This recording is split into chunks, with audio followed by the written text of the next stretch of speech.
So apparently it was my week to do the opening, and I completely forgot. So I've got nothing. So thank you for joining us on episode 37 of the Westmarch Workshop, where you get to hear me make a fool out of myself before the episode even starts. I'm just getting better at being bad, I guess you could say. Yes. Is that all you got? Silence. Oh Yes. boy. Yeah. No, I literally, I just been so busy this past week, I completely forgot.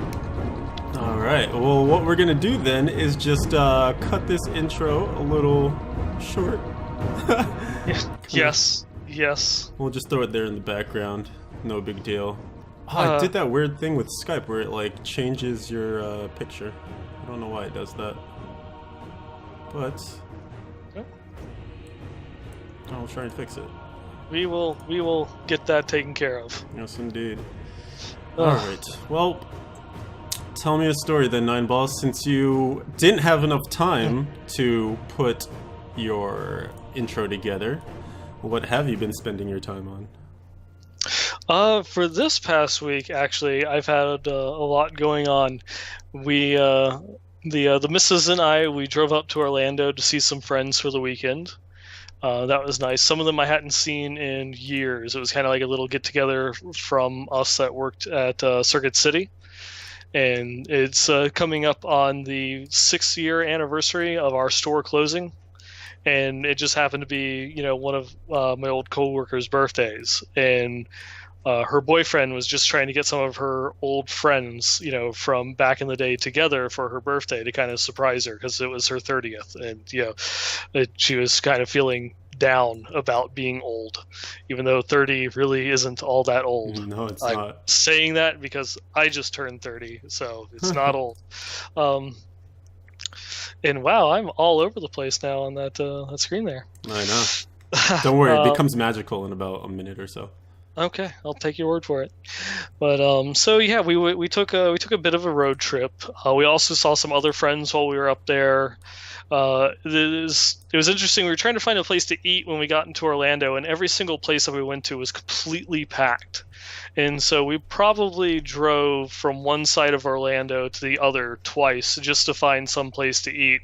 And it was like so bad it got to the point it was just, okay, there's a McDonald's. Can we just stop there? It's just, they want to take us to a cafe and then this tea shop, and then we finally ended up going to this really nice Vienna hot dog place. So it was right there on Colonial. Amazing hot dogs. But yeah, so I got to see a whole bunch of old friends, and then we did some work around the house. We had to rebuild the closet. We were hanging something up on the wall and had to make a bracket fixture because the wall couldn't support the weight. That was a little bit of a project, and so yeah. And that something was Frostmourne? Yes, that something was Frostmourne, and by Frostmourne I mean a TV. I still have my Frostmourne. I haven't hung that up because we're waiting. There's a lot of work that still needs to be done in this area, painting and fixing some of the drywall here before I can put some stuff up on the walls. Gotcha. Did you get the TV in ahead of the Super Bowl coming up? Or is it just random timing? No, that just was the Super Bowl is one of the best times to buy a TV. Because this is generally when you see the best sales for TVs. Or at least it used to be, back in my days when I worked in electronics. People would go through and rush in like the Christmas rush and Black Friday and such. Right. No. Now, the January is one of the best months to buy a TV because of the Super Bowl. They have great financing options. They slash prices by considerable amounts. So it's usually now is when you can get your best deal. You would think it'd be worse because there's going to be a demand for people wanting to replace their TVs, so the stores will just jack the prices up because people will pay. Well, it works the opposite. Everyone lowers their price because they want them to come and buy from them. Because it's with retail, it's always whoever has the lowest price, because everyone sells the same thing. Whoever has the lowest price, whether it's Walmart or Best Buy or whoever, that's where you're going to go to. Right. That's where you're going to get your TV. Because you don't really, their service is all the same. It doesn't make it. There's nothing that stands out unless you have loyalty to one company or another. So it's just one of those things that they'll continually cut each other's prices until you get the best deal you can. Pretty cool, pretty cool. Hmm. People are wondering if you have one of those awesome smart HD flat 3D curved TVs. Yeah, no, it is a smart TV, but I'm probably never going to use it. We have the PlayStation for Netflix and all other stuff. Sounds good, sounds good. Hmm. And in gaming, any new news? Other than that, it's I did my second episode with the new Heroes of the Storm, the Heroes Power Hour on Tuesday yesterday. Having a lot of fun with that. So I was playing some heroes over the weekend to try and level up some characters for the show. And besides that, I realized that season 1 is ending soon, and I still have a bunch of season only achievements that I haven't yet completed.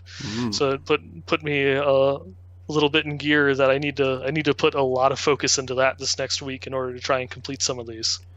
Well, it is episode 37, the final countdown, so time is drawing nigh. We have, perhaps when you're hearing this, maybe tomorrow, Thursday, just a few more days, one weekend really, to bang it all out and get it done before the season comes to its conclusion, February 3rd.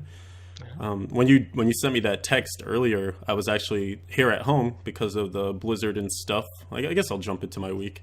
Yeah, how has that been working out for you? Well, I haven't been working, so it's been working out nicely, I suppose. I got today off and yesterday off as we got blanketed, just absolutely bombasted, layered with snow for about a 24-hour period. No, more than that.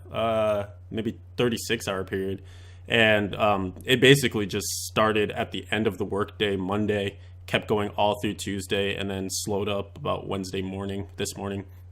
So spent most of Tuesday clearing snow from my car, around my apartment, steps, etc.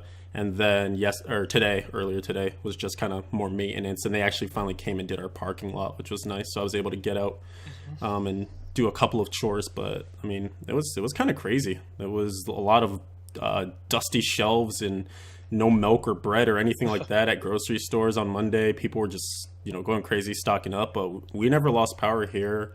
I didn't hear about many people losing it in general. Seemed like everyone was kind of ready. And then when I went on the roads earlier today, like the roads were fantastic, just huge snowbanks. But it looked like the city and all the different cities were very ready for it, so that was good. Sorry, go ahead. Did you stock up on butter? I had a lot of butter. Mm-hmm. I heard that was the thing, like mountain climbers and Arctic explorers, they take butter. What for? It has the highest, or one of the highest, caloric content per weight of any food out there. So light to carry, but lots of stuff in there for you. Exactly. See, it basically is pure energy. I don't know if I could just eat straight up butter, though. I love butter in cookies. I love butter. I actually cook almost everything with butter. I don't use olive oil or any of that stuff. I'll just slice off a little thing of butter, let that melt down, and then throw the chicken or whatever on there. But before we get into the Westmarch cooking podcast, that's Kier Panda's show. She'll take care of that. Special guest. I ended up gaming not quite that bit last week. I got kind of busy myself doing some in real life things, other conquests. And the weekend as well was kind of spent doing that too. I don't think it snowed it did snow a little bit, I want to say, maybe on Saturday. So yeah, I did play a little bit here and there, but then with the snow days Tuesday and today, I got a lot of gaming in. But like I was saying previously, when you mentioned those conquests, I went and looked at, or those achievements, I went and looked at my own, and I only needed a couple more bounties for the Act 5 one, so I went and banged that out this morning. But then there are a whole bunch of boss kill ones where you just need to kill Adria 50 times. You need to kill, Zoltan Cool 75 times or something like that. And I realized I started grinding the Act 2 ones, and it just took for freaking ever. I was constantly, well, not constantly, but checking up on the achievement page every now and again just to see. And I was like, wow, it's only moved that much. So Yeah. I kind of want to get them before the season is over, but I don't know. It's a long slog. Yeah, I'm not sure if I'll make it myself, but it's one of those ones where it's like I should have planned my time better, especially with how long the season ended up being. I know, right? Yeah, we have no excuse really. Mm-hmm. And unfortunately, unless we really go for it this weekend, I'm not even sure if I might be around a little bit, but the speedrun conquest, man. I don't know if we're gonna get it. Yeah, don't know. Don't know. I, it is the Super Bowl this weekend, so it kind of cuts out Sunday for a lot of That's so people. true. Yeah. Yikes. So yeah, otherwise I've been searching for an ancient blade of prophecy. Still can't find it. Found like 8 furnaces at this point and like 15 blades of prophecy, none of which have rolled ancient. Like ancient everything else, it's all garbage. Mm-hmm. And it's kind of I'm like remembering that I don't care, but at the same time I'm feeling really frustrated by the whole process because it's exactly the point that I was feeling before all of this began, which is like 3 weeks is certainly not enough time for anything to equalize. So because I have bad RNG right now, it means like the leaderboards look stupid. People just coming out of nowhere with their ancient items. And yeah, I don't know. I think it'll make more sense come season 2 in the slate of a full season, but right now it's just like, oh my gosh, I just have to ignore it because it makes me feel bad. Yeah. You just can't pull yourself away from that competitive aspect. I really can't. How many times have you quit season 1? I quit it once, okay, and then I came back and I said I would explore, and then I kind of got Yeah. And then you said, and then before the patch, you said I'm done. I think it was before the holidays. You said you were done. Yeah. Because when you lost your second Crusader, you said you were done. But there's no way that you could get back up there, and then you rose in the ranks again. Then when it came to the patch, you said you were done. And then you lost that Crusader, and then you said you were done. And then here you are. Whoa! You've killed like 8 Crusaders in this story. I have personally killed 2. I don't know about all that, but yeah, no. I mean, I like playing the game at the end of the day, so I'm gonna play it. But I can still reserve the right to be salty, and I'll leave most of that to our good friend JC Monkey over on the Scythe and Shield podcast. So he does it very well.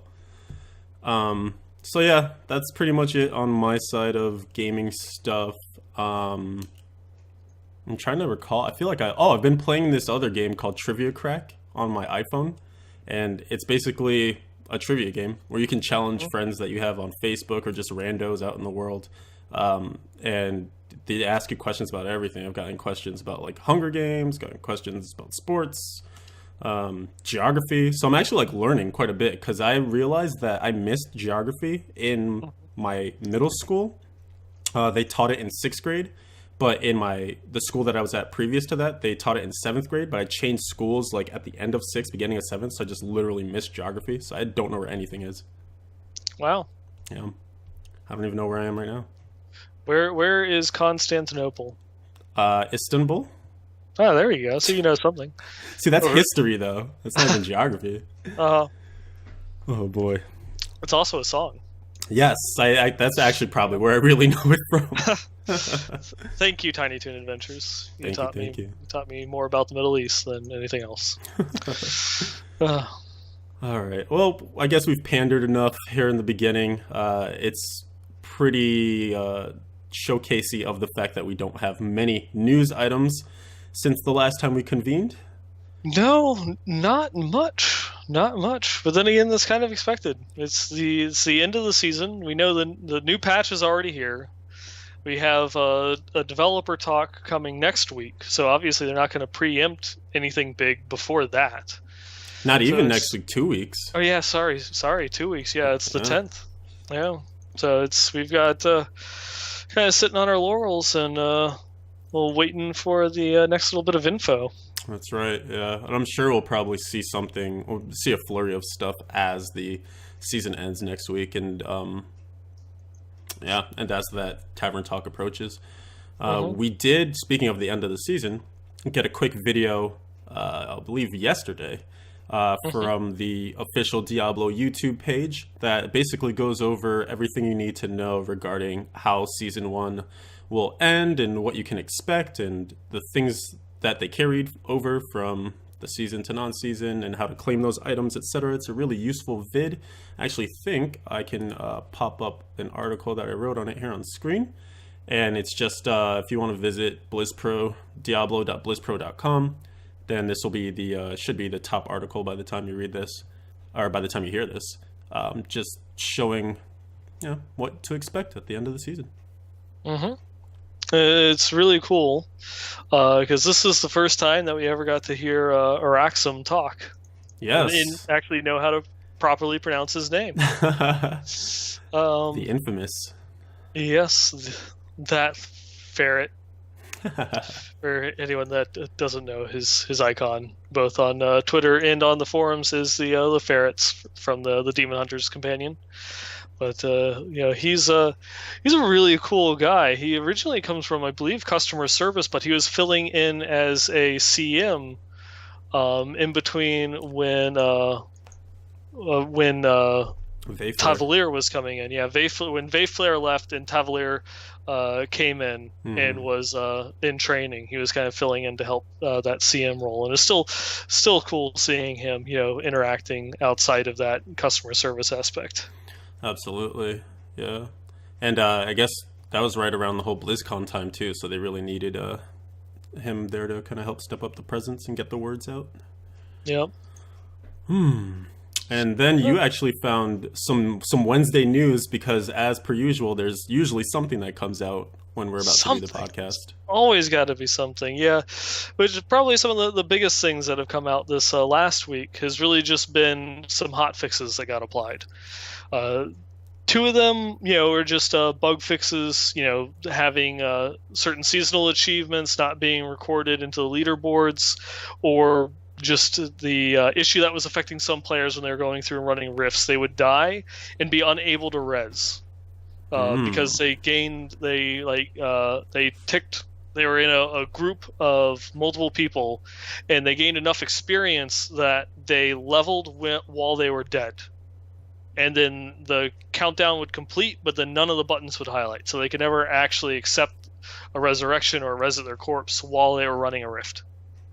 So that very specific bug was corrected, but the biggest one is actually we've not discussed this on the show, I don't believe, because it was an ongoing bug and we didn't really want to draw attention to it. But there was an exploit that people were using that allowed them to change gear while in a greater rift. Mm-hmm. And basically, what it was is that it had to be a multiplayer game. The person or people that were going through and running the rift would be in. They would have someone stay.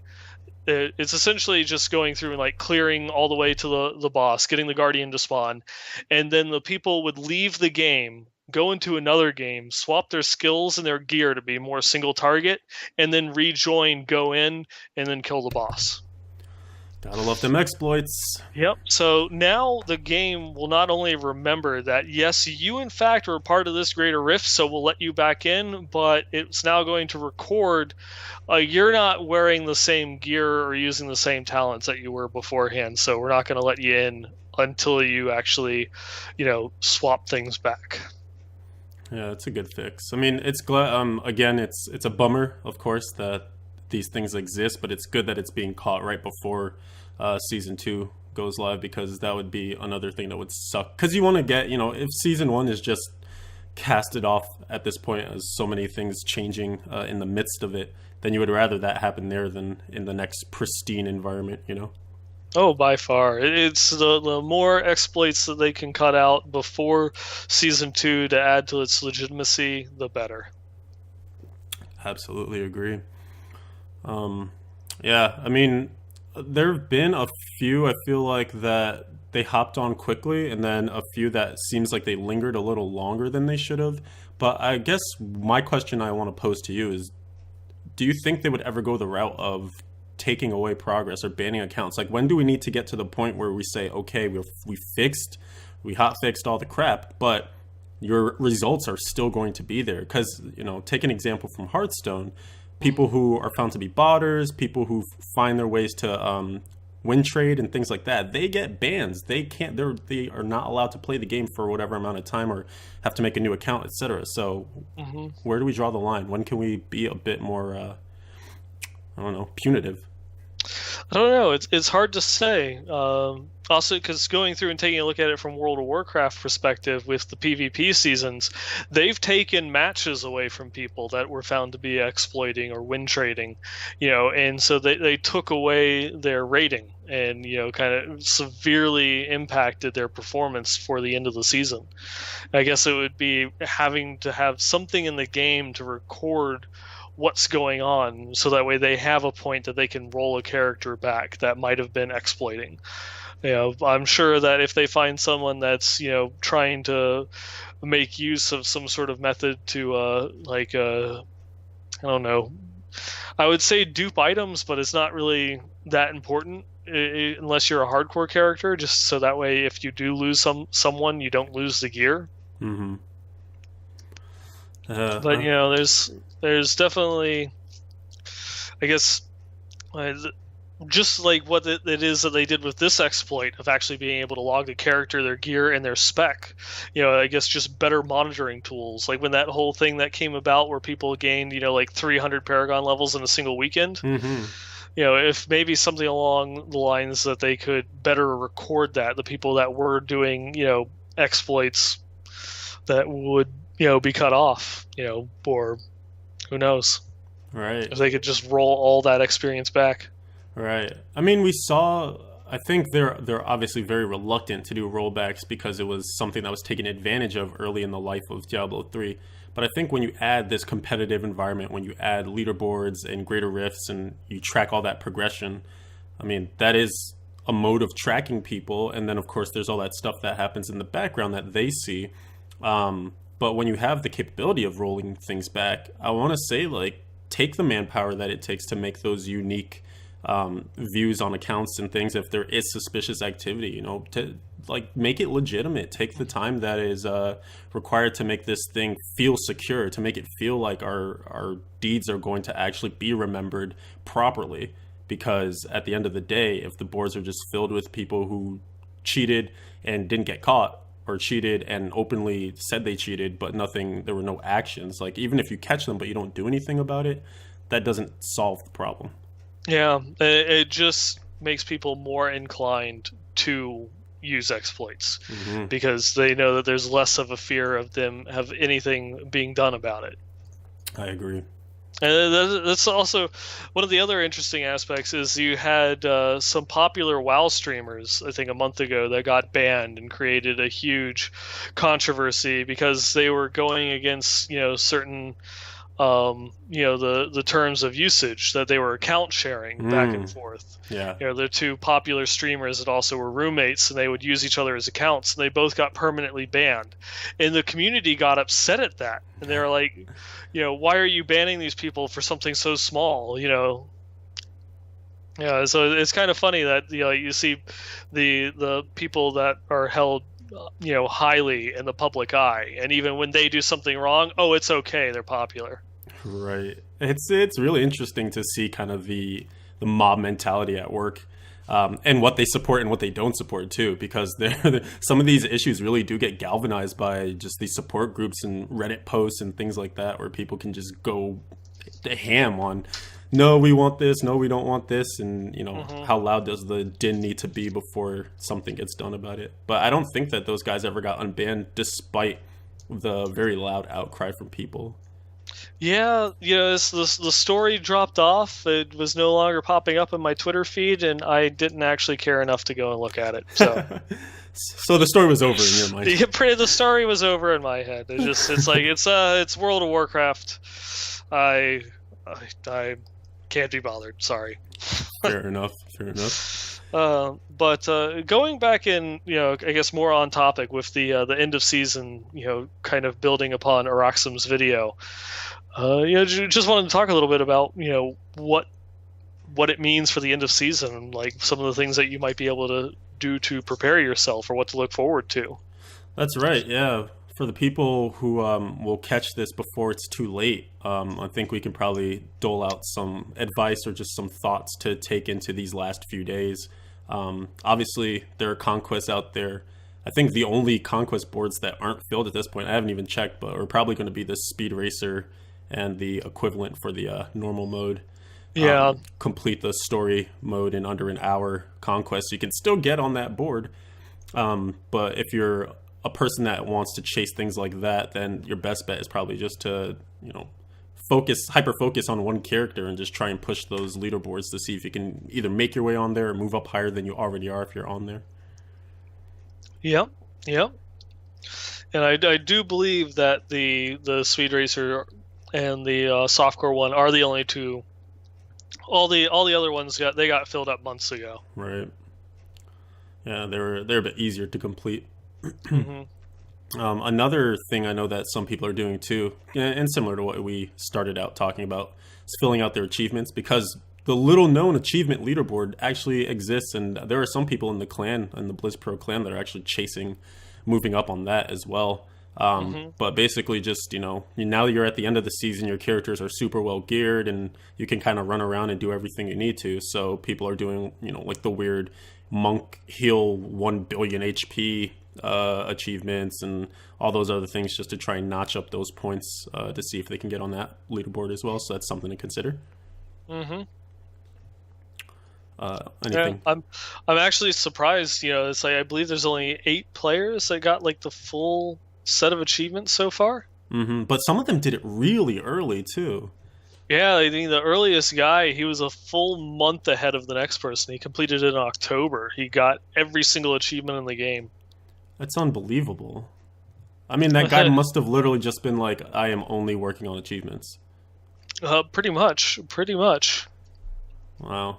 I would imagine too that it would have been less surprising if there were multiple people that hit it on that same day, because you would think it makes sense to work with a group in order to get all those done, because then you can have multiple games where people are chasing, like the unique collection to get all the different purple mobs, et cetera, et cetera. But I guess you probably can get a little desynced if you're playing more than some of your other cohorts are.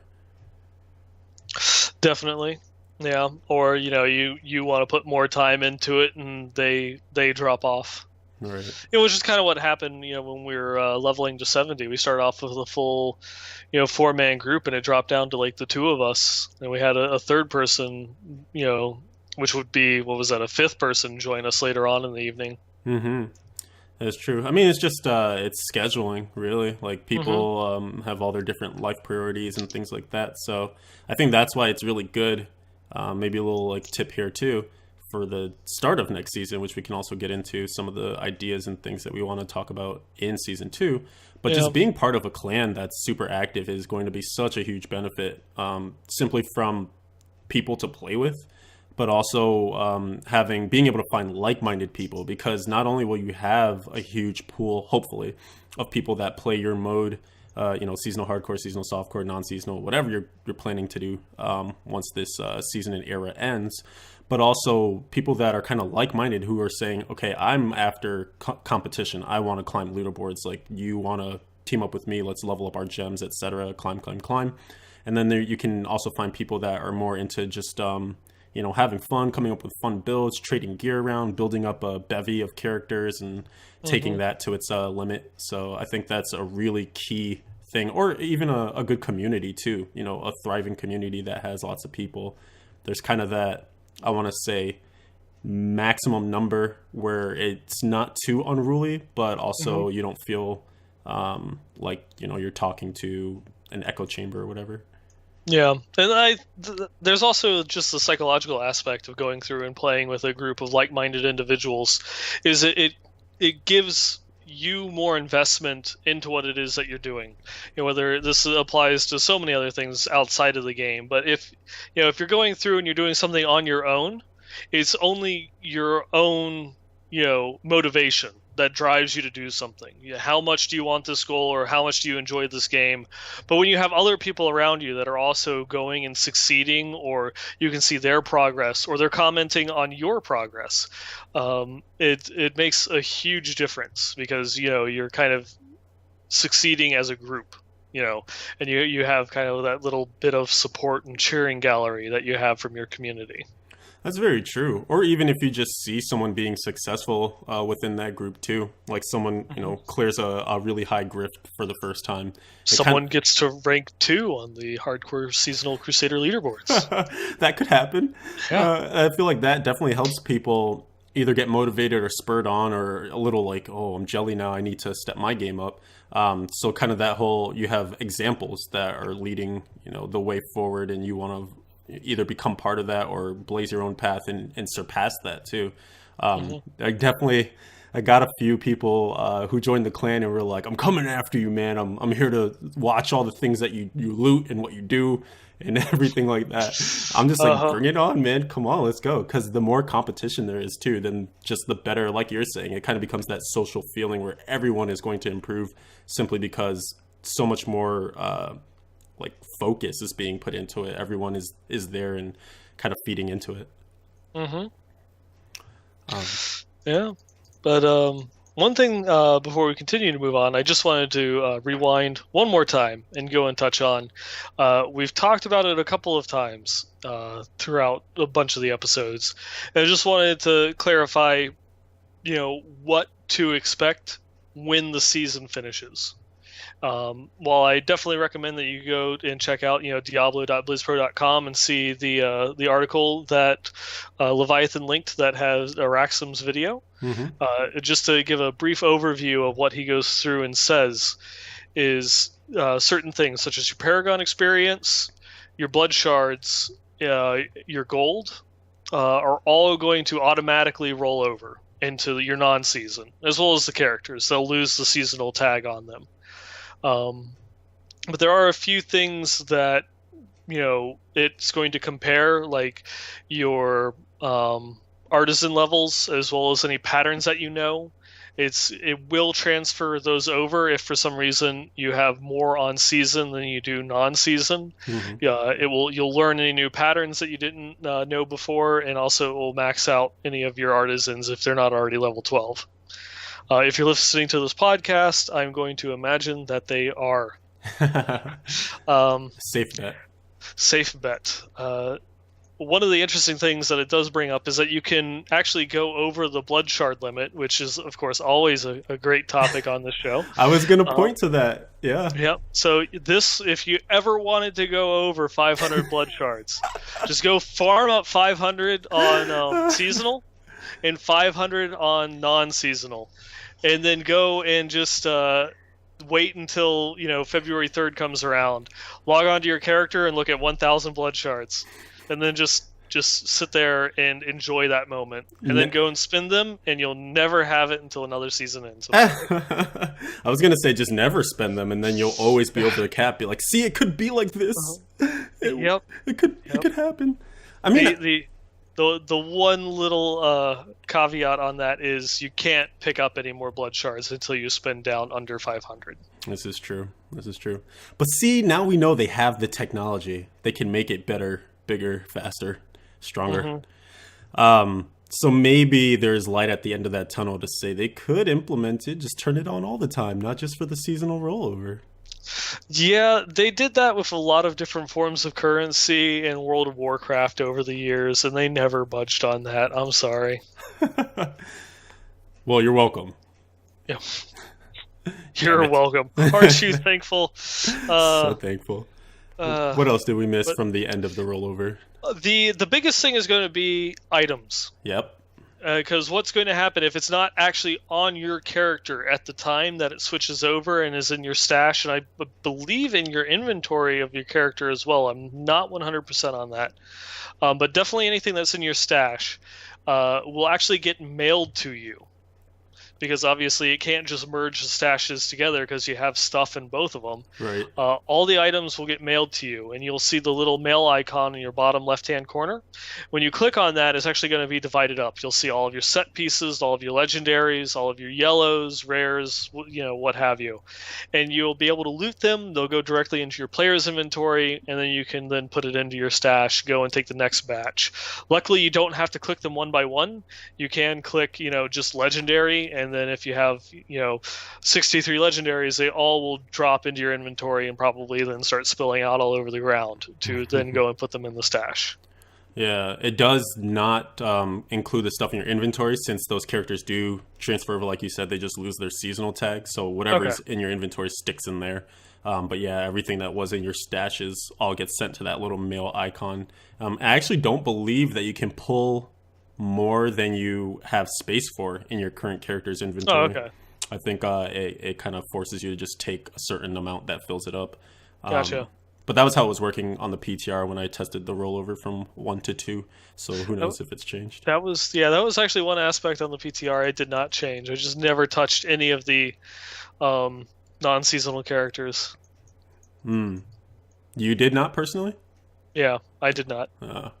Yeah, I messed around with it for a little bit just because there was that time period where season 2 hadn't quite started yet on the PTR. Hmm. So I went in there early and just kind of see what I could see.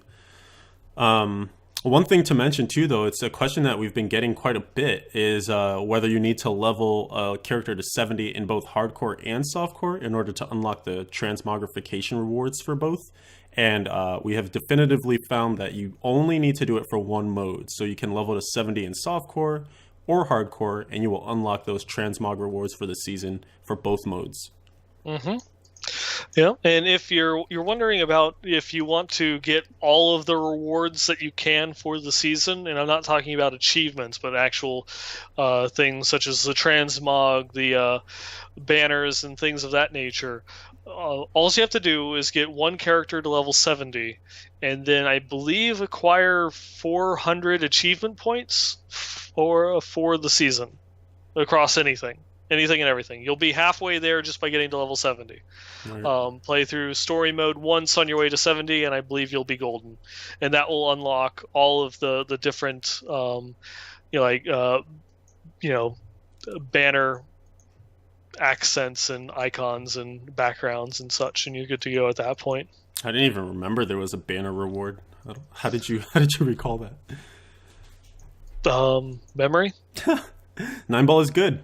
Redemption. for this, yay! I There know about banners. you go. The So important stuff. useful. Yeah, so useful. I'm going to hit you up on that trivia app. How many Ooh. achievement points did you need to get the new banner icon in season one? There's someone should Uh, add some Diablo questions. I haven't seen any yet.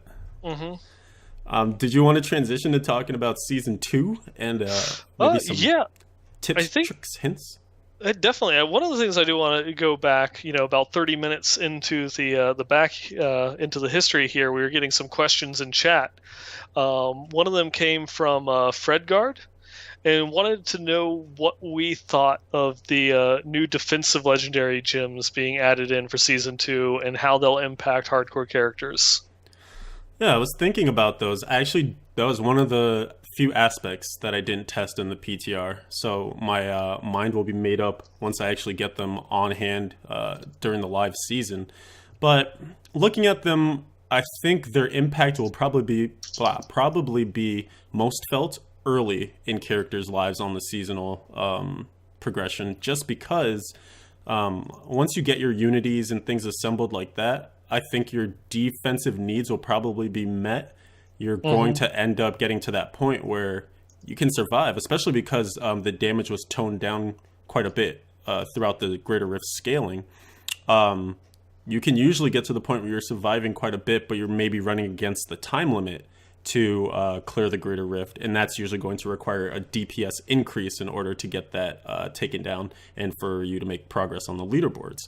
So I think before you have access to kind of like the full slate of droppable items, your full character gearing, whatever goals you might have for your build, etc., those Hmm. gems will suit filling the need of just deficiencies in your gear and maybe like some odd pieces that you just can't get the right rolls on or the right drops with the right affixes. There'll be nice fillers in order to help you out with that. But I think when we're looking at the most efficient build outs of characters, you're going to see more offensive gems taken. Definitely, I really like the point that you made about unities, and I think that's pretty much the only point where they will be useful is for those people that want to try and push into the higher greater rifts before they get their unity.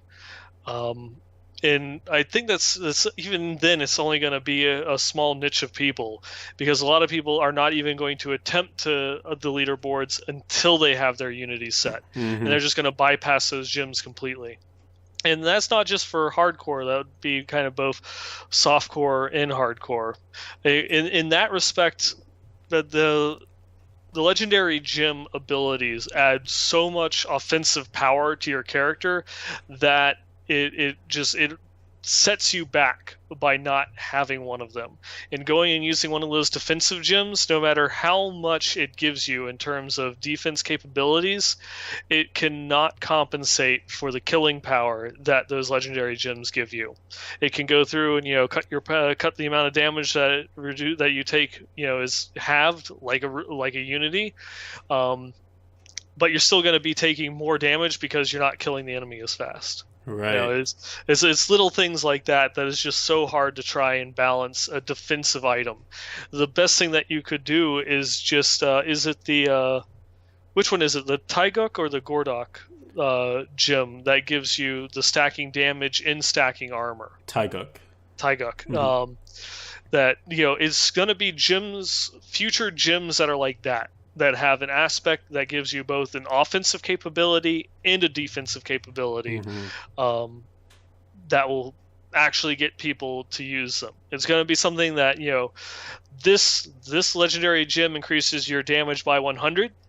This legendary gem increases your damage by 90, but then your survivability by 30. Just making up numbers here, but it's going to be that item that will actually draw people to use it because they'll see a benefit in it, because it has to be able to compete with the top end damage, because at the end of the day, that's what matters the most, being able to clear the rift within the time frame. Whether you survive or not, at least in softcore, is irrelevant if you can't clear the rift in time. It does have a little bit more relevancy in hardcore, because if you die, then, well, you're done. But if it still won't matter if you can't finish the rift in under 15 minutes. It's not going to improve your placement on the leaderboard. Exactly. I think we'll run into some interesting scenarios where you'll probably have to do a bit of theory crafting or just legit testing, where you might have, for instance, a Unity with its socket and an offensive gem in there, and then something like a Stone of Jordan and the defensive gem in there, and see, okay, what ekes out a little bit more DPS. And I think what you're going to probably find is that the Unity just provides such constant defense, whereas some of the, like for instance, the, what is it? Alteration. Oh my goodness, I can't even remember. Esoteric alteration. It's kind of conditional defense, and it's conditional to the point where like your character has to be in somewhat of mortal danger before it truly kicks in with its, that 75%, I think, on the secondary unlock. I haven't even looked at them in such a long time. And by then, you're probably, your one foot's already in the grave, and you're in a situation you can't get out of, and no amount of survivability is going to save your character. Or you've already noped the hell out of there. Exactly. And yeah, I think that's probably another thing to note, too. It's a great point, where defense matters to the point where it just kind of stops you from sudden death. And it allows you to make a choice to leave or to reassess the situation. But it's never going to be the thing, I think, that puts you over the edge, that gives you that advantage to progress, to move forward. If anything, it's a helpful tool to help you step back and survive to fight another day. But I imagine, I honestly, and this probably speaks towards some of the higher level gameplay and stuff, but I noticed that the times when I was pushing things further were when I was being the riskiest by cutting defense to like its barest minimum of surviving in that greater rift, but then making that choice to take a little bit more DPS because I felt like if I got the right conditions, the right Rift Guardian, etc., it would help me to push forward. Yeah. So that's one of those ones. It's probably not the answer that a lot of you would expect, but yeah, in hardcore, its damage is still one of the top priorities there. You obviously need to stay alive, but you have to be able to kill. This is true. Yeah, that's what, if you look at some of the gear that some of the people progressing in the top greater rifts in hardcore versus the ones in softcore, you'll notice that their damage isn't that different, but their survivable, the stats of their survivability are, just, soaringly higher. Just where the softcore character might have, quarter of a million more damage, it might be 1.2 million as opposed to 1 million, but then the survivability is just night and day difference, because you fine tune that gear so much more.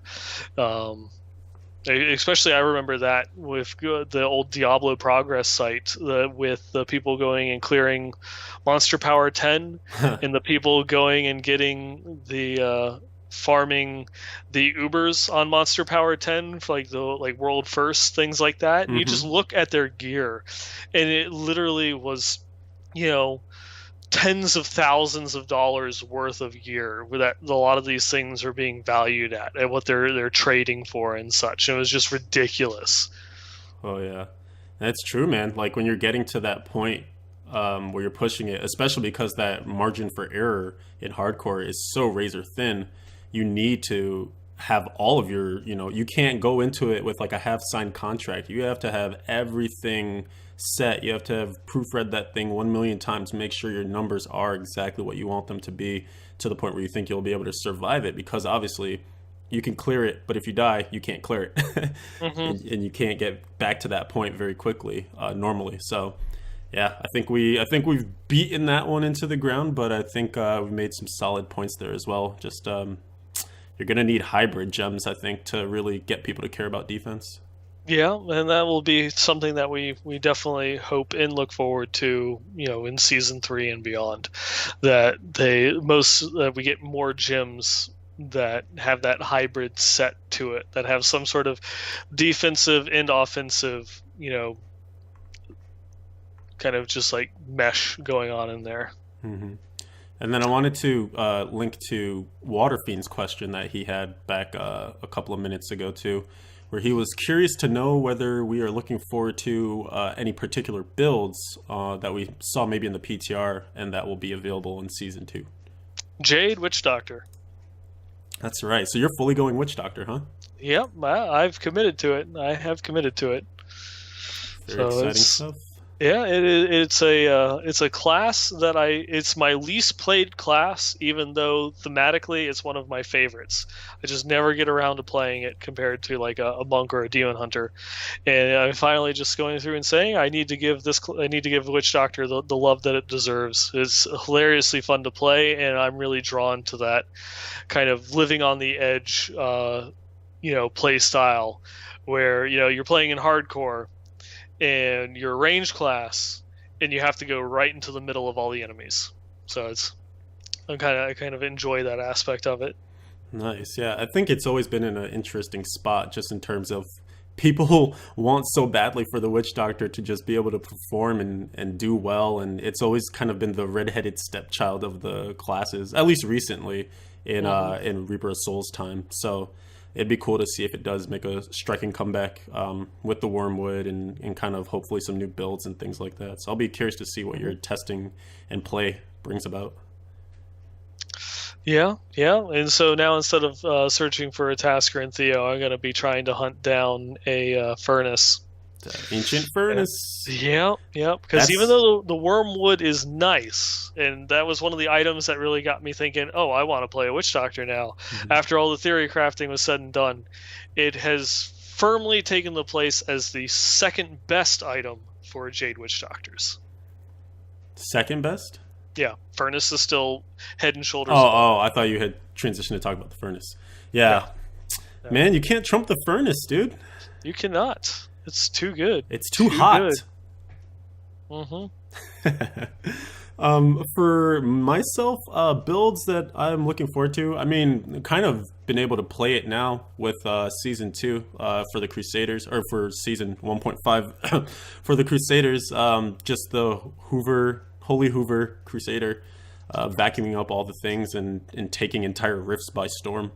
I'm curious to see how the Belt of the Trove will affect builds, and maybe we'll start to see some bombardment builds become popular. I'm not quite sure how they'll perform in terms of the leaderboard, but I'm sure they'll at least be T6 viable, and people will be able to mow down huge packs with huge damage. Everyone always likes big numbers, and bombardment is definitely one of those big number skills. So Hmm. Outside of the Crusader class, I probably will play Barb a bit more than I did this season because I really enjoyed the very short stint that I had with it in season one. And I've been hearing really good reports after all the outcry from the changes to the Raycore set that people are actually liking the adjustment now. So I'm excited to test that out. I haven't done anything with it since 2.1.2 dropped, and that's kind of purposefully. Because I'm still searching for that gosh darn ancient blade of prophecy, which you cannot really find all that well on a barb, but also just because I want to save some of that gameplay as something to look forward to. Yeah, that is not a bad idea. It keeps that certain level of freshness, so that way your fresh start on season 2 is a fresh start, not doing something that you've done over and over again. Although that's one of the things I've been debating because I still have been contemplating that starter guide, how to win seasons, if you will. And one thing that kind of makes sense to me, well, it's twofold. One would be using a class that you're very familiar with, and this is in terms of just being competitive, like getting to the top as fast as possible and maintaining that position. One of the keys would be using a class that you're very familiar with because you know all the builds already, or potentially. And that also puts you on the edge of the forefront of being able to innovate because you know all the current builds, so you know what's possible. And then when you get a new idea, you can quickly test it and say, okay, if I tweak this one build or if I add this item, how does it change things? Can I make an entirely new build off of this? So that's one thing to look at. But also, if you want to go max efficiency, it would make sense to actually take the class that can farm T6 the fastest. And there's a bit of debate there as well because everyone's really proud of their class and what they can do. But do that just because you can then farm up blood shards for whatever you want to really play, your main class or whatever you want to main throughout the season, and just feed all the blood shards into that. But you'll be able to clear faster than like a newly geared up whatever class you really do want to play, because you might be a bit hamstrung in what you can do. You might have greater like clearing potential in a greater rift, but maybe not the fastest farming potential. Mm-hmm. But then again, that all trumps fun. Or it doesn't trump fun, but it fights with fun. Fights with fun, yeah, because you're not playing the class that you want to play. I imagine that you'd also still want to play, like, if, like you're saying, Barbarian and Crusader, if you want to main one, but the other is more efficient at clearing, T6, that you would run that one. Because if I'm, say, running a Crusader to try and gear a Wizard, even though I'll be getting all those blood shards, I'm not really going to be getting any item drops while playing the Crusader. So yeah, it kind of gets, I think you have to make a transitionary point, and this is something that I was kind of tooling around with in season one, was figuring out at what point could I stop farming blood shards on my Crusader for the Demon Hunter and just run the Demon Hunter herself in T6, because like you're saying, you want to get those smart drops that, especially if it's a different stat class that you're trying to play, you want to get those smart drops that are going to fall for that class with the proper rolls and things like that. So yeah, it does make sense to definitely switch over, but probably at the point where the efficiencies aren't quite so night and day. If you're clearing T6 with the Crusader in 4 minutes, 3 minutes, and then you do it in 6 minutes on your Demon Hunter, you have to kind of say, well, are the drops going to outweigh on the Demon Hunter what I could do with 2 runs in a T6 Rift, or True. Back and forth. True.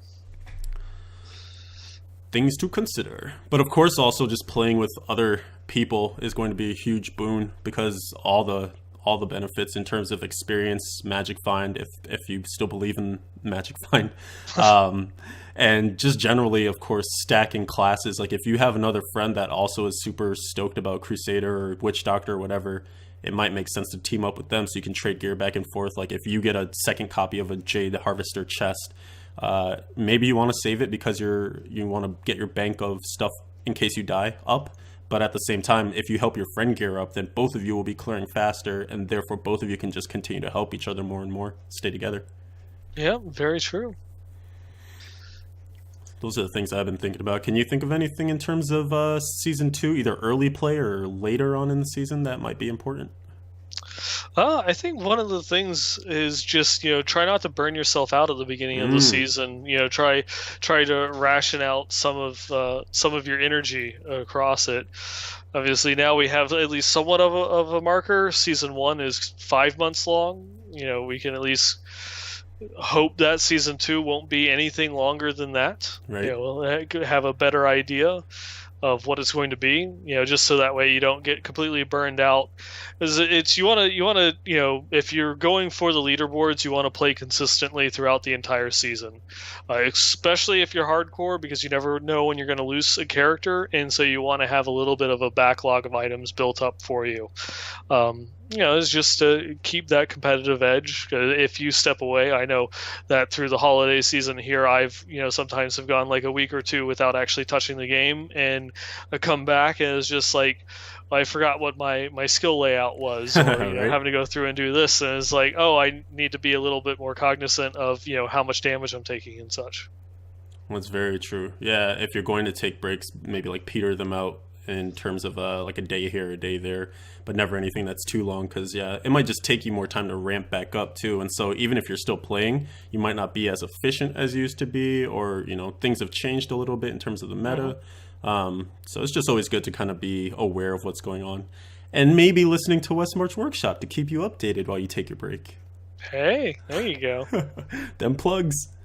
The plugs in the show. In the show, for the people, Yep. by the people. Yeah. This is some of the best things that I've got so far. We do have some other tips for hardcore players coming up in the feedback section later on. This is true. But before we get there, I guess one of the other things I want to talk about as far as news going on within the community is kind of a resurgence of sorry, I'm blanking again. I'm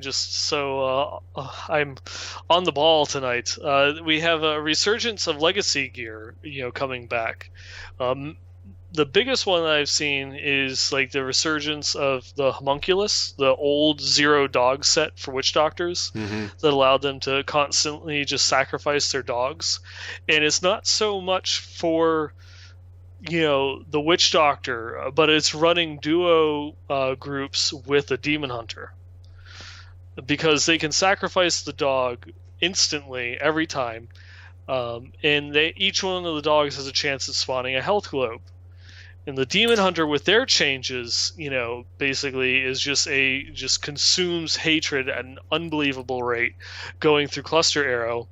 And you can spec into Bloody Vengeance or wear Reaper's Wraps, so that way you get resources back for every health globe that you pick up. And with this the old zero cooldown zombie dog build, you just have an infinite number of health globes at your disposal at any given point in time, and you can just run around while the demon hunter does nothing but just sit there and obliterate everything with cluster arrow.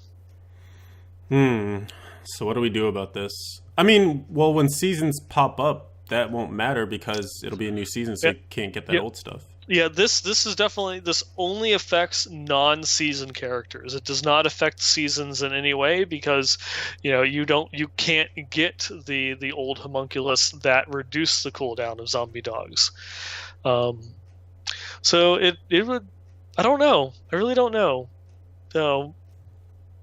It's one of those ones, because it's not solo gameplay, it's a group gameplay. I don't think that it's as big or concerning, because people don't care about the group rift times as much as they do the solo ones. The other aspect of it is you could go through and edit it. Wyatt and others have said many times that they don't like making changes to old pieces of gear, because they don't want to go through and say, well, you can't do this that you used to be able to do anymore. Maybe they'll change the zombie dog skill so it doesn't drop a health globe anymore, or maybe they'll change it to where the homunculus has a reduced effect for a level 70 character.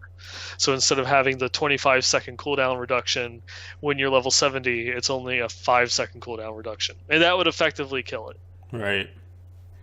Yeah, I guess it depends on how popular it really becomes, and if it truly gets marked as a problem, if enough people start to complain about it. Because I guess the main thing is that there will be some people that do have access because they saw fit to keep those things around, and other people who were just plowing forward, disenchanting whatever they felt like they weren't going to need or use, or You know, if a lot of people feel disenfranchised because they just will never have access to those items, I think at that point you probably do want to address it. But maybe if innovation occurs enough to the point where you can find something better within the current crop of items, then you can let those old things sort of exist because they'll just compete with each other. Hmm. So I guess we'll wait to see. We will Yeah, wait to see. in patch 2.2, we have that little kitten offhand coming. So, that in and of itself, we have no idea what Mr. Pickles does, but I already want to use it over Homunculus. Right? That's just me. Just on cuteness alone. Just on the cuteness factor alone. This is very true. Oh man, did you have anything else that you wanted to touch on before we transition to feedback here? No, I think that that covers pretty much the majority of it. There was one other thing that I saw that came from I believe I think it was one of the it was either Sweden or Poland, one of the European realms, that one of the community managers over there responded to a question of them asking about PvP, and they said that there's no planned PvP improvements at this time. Now, that does, of course, have to be taken with a grain of salt, because it's the community managers aren't the devs, and they don't always know everything that the devs are planning, especially when it goes over to the other side of the pond for the European CMs. But on the other side, that would very much go in line with everything else that we've heard, from the development staff, that just going through, and PvP is not anywhere on the radar at the moment. Oh, I was laughing because you said PvP improvements, which would suggest that PvP exists in the first place. You have brawling. Brawling. Oh, brawling. How do you improve 0? By multiplying it by anything else, it's still 0. Yes. Oh boy. We are going to quadruple the number of capture the flag matches in Diablo 3. Aren't you thankful? Aren't you thankful? We now have this year's new April Fools. Yeah. Oh, there it is. Yeah, we are going to double the number of PvP game types that exist in the game. So much brawling, so little time. Yep. Ain't nobody got time for that. Ain't nobody got time for that. I got bronchitis. I think with that, we can successfully transition to the old feedback session. That we can. All right. We'll start this thing off just by saying if you want to contribute to this next section, you can always feel free to send an email on over to westmarchworkshop@blizzpro.com. We read it every single day. We look for all of your sweet items that you'd like to contribute for item of the week. We listen to you complain or become excellent or come up with the latest and greatest idea. Whatever you feel like talking to us about, you can go ahead and do so. And if you feel like limiting yourself to 140 characters or maybe just sending 18 tweets in a row, you can also do that by sending tweets over to the WM Workshop on Twitter. That's how we can be reached. All right. Would you like to take the first feedback? Sure. That one I can go through and take care of. Let's see. This one comes in from Bovo, that he has been listening to the podcast for quite some time, and he actually went through and gave hardcore a shot for the first time this season, based on some of my soapboxing moments that I've had, throughout the course of the show, and it's something that he really enjoyed it. He still considers himself a softcore player, but he is very glad that he played hardcore. And that he got to experience that side of the game. And, he just reiterates some of the things that I've said, and think that, any softcore player should just try it out, just for the sake of trying it and seeing what that experience is like. It doesn't matter if it's not, you get addicted to it and that's the only game type that you play. It's okay to not like it, but just the fact that you've experienced it. But he had put together a collection of 7 tips that he wanted to give, for softcore players that might want to take the dive and try out hardcore for the first time in Season 2. And he, of course, gives them in reverse order. So starting here at number 7, you're not a hardcore player until you've lost your first well-geared character. And it's just going through and saying that, he played through most of the season without losing his character, and then when it happened, it stung. But it said that point you kind of earn your wings. Yeah, it said that you can definitely say it's one thing to like lose your character at level 39 as you're leveling for the first time, but then to lose your level 70, you just ground out. You got to Paragon level 100. You're 3/4 to completing your set. You're in Torment 1. You're going through and rocking it hard, and then all of a sudden, up, you're dead. And then all of that achievement was just lost. It is one of those things that I can kind of agree with. In order to know like the real burn, you do have to lose not a character but a well geared character. The next tip, number 6, is something that we've all talked about here on the show, is that always assume you'll lose your character. Huh. Every hardcore character just has not died yet. Is the way of going through and looking at it. You might start going through and saying, well, I'm going to be the guy that doesn't die. Well, I have bad news. Everybody dies eventually. Everybody poops, everybody pays taxes, and everybody dies in hardcore. Yep, and his tip is just always gear and prepare for your next death. And that's always a pretty good tip of advice, is that, have a good set of gear in addition to what you wear, so that way when you go through and are pushing, if you do lose a character, you do have a nice set of gear to go through and equip it, and have someone already leveled up, so that way you don't have to go through that process again. One specific tip that they actually has is that they got from Manor Cookie is when you set aside your very best gear for greater rifts. When you're then just for going and pushing your ranking, that if you're going and you're farming, whether it's just farming some greater rifts that you're comfortable with already in order to up a legendary gem, or just farming tier 6, don't wear your best gear. Have your second set of best gear so you don't accidentally lose it to something like a DC or just a bad elite pack. Yeah, it kind of falls in line with some of the thoughts that people have put out there about T6 being a cakewalk and whatnot. It basically means that you don't need to wear all the best gear because you're probably just going to overkill everything anyway. So as long as your farming speed doesn't fall too far to the wayside, or obviously as you're making but finding copies of certain pieces that you use and whatnot, even if it's just a couple of stats down or whatever, it might be worth equipping that and saving the very best ones, similar to the tip here, just because you never know when the DC monster is going to come for you. And that can even go to gems too. Like if you want to be super safe, then make a copy of a gem and use the copy that maybe is a little bit of a lower level or something too. Definitely. And I mean, because it does happen. It's I normally blow through Torment 6 without taking much into account of my survivability, and what was it last week? The day before the show, I almost died just from some random pack that I wasn't expecting. Just instantly procced awareness, and kind of went into oh crap moment. Yep. Mm-hmm. So the next going down, number 5, never play when you're in the right mindset. This one is definitely true, and has been one of the.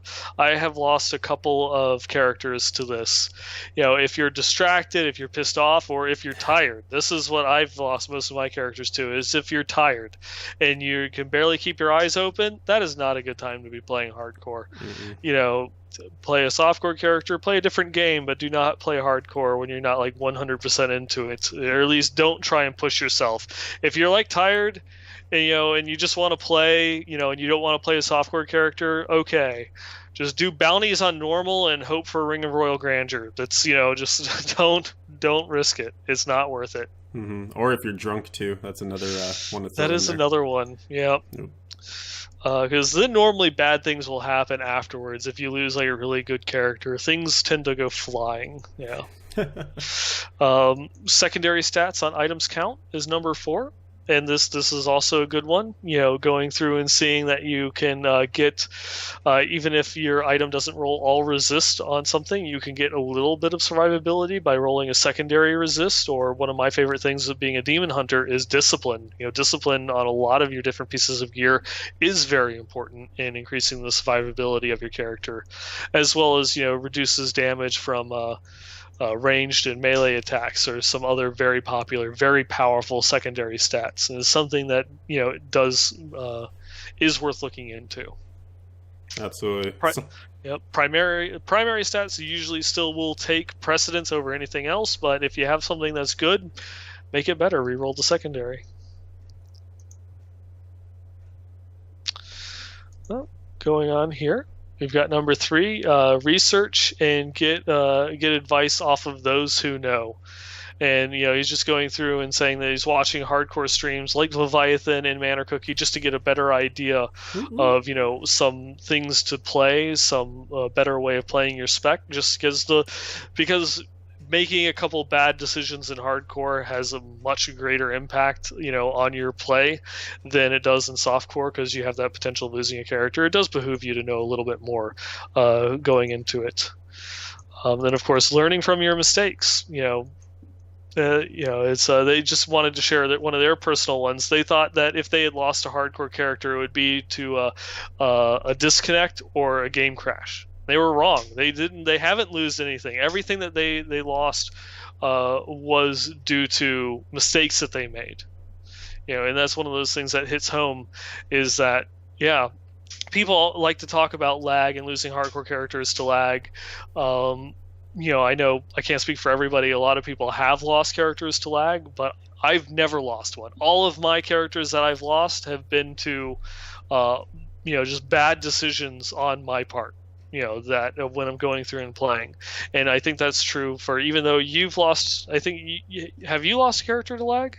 Not in the season, but right before it, when there was that very first DDoS attack, I had lost there.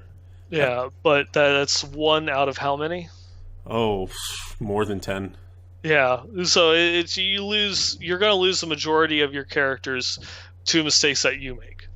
And so there's things that you do want to learn. I remember when I was leveling, not my first hardcore character, but my first hardcore wizard, that I died 3 or 4 times in the 50s, just trying to make it to 70, because I felt that I'm good, I'm fine, I'm going and I'm cutting through everything, and then I got 2 elite packs at once. It was too much, as I only had 1 survivable skill, Diamond Skin. I didn't have anything to compete with Waller, or to get away from Frozen fast enough. Mm-hmm. And so as I kind of learned that, I need, after the 3rd death, I need 2 defensive skills in order to make it to level 60, at the time. And then also just going through, and his number 1 tip, his personal thing, that the most feared enemies for hardcore players are the champion packs from Whimsyshire and Whimsydale.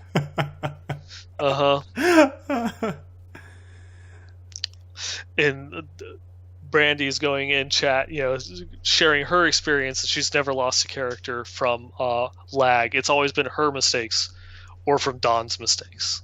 Damn it, Dawn! That story. But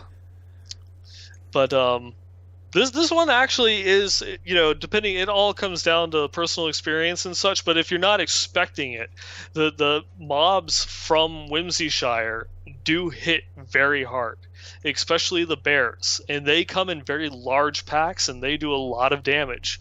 That if you're not expecting it, that can lead to a dead character. If it's something that you've experienced, and this kind of goes back to learning from your mistakes, you won't underestimate it, so you won't let yourself get into those positions. But it's definitely their cute, cuddly demeanor, belies death incarnate. Oh yeah. Yeah, and his kind of summary there is, don't underestimate anything. And I think that's a really good point, just in terms of everything when it comes to this game, because you can feel like your position at the top of the leaderboard or near the top is secure. You can feel like your character is essentially invincible. You can feel like you know everything you need to know about your class to be successful. But as soon as you think you know something, that's when it changes on you, or that's when you start to get too cocky to get better. And I feel Hmm. like it's a really huge thing to be able to put your pride aside, be able to say, I want to be a better player, I want to be a better gamer. What resources can I reach out to? Even if you think, oh, this podcast doesn't offer me any info, I never hear anything. You can listen once and get one good gem. And if that gem changes your season for the better, then you're way better off than you were when you didn't listen. So Hmm. my advice there to add to everything. But these are really awesome tips. Really good list. Yeah. Oh. And so definitely thank you for those tips. Hopefully, it will be something, some little bits of knowledge that someone will be able to use from the show. Agreed. And the next one that I wanted to jump into kind of follows along the same route here. This one's from Amki, and he says, "Sup, fellas? I recently started getting into hardcore, and I was able to get to 69 with a bar to go until 70, but I got careless and killed myself. Talk about soul crushing. So close, yet so far. I was just curious as to what stats would be best to stack. I know Vit would probably be up there, but what about life on hit, life per second? Sorry for the noob questions, but you guys always have the right answers." And honestly, no question is a noob question, right? Because there could be really experienced players that maybe overlook things and either they know it and they forgot or whatever. But I don't know. I was always told that there's never a bad question unless you don't ask it. And that's a terrible Hmm. question.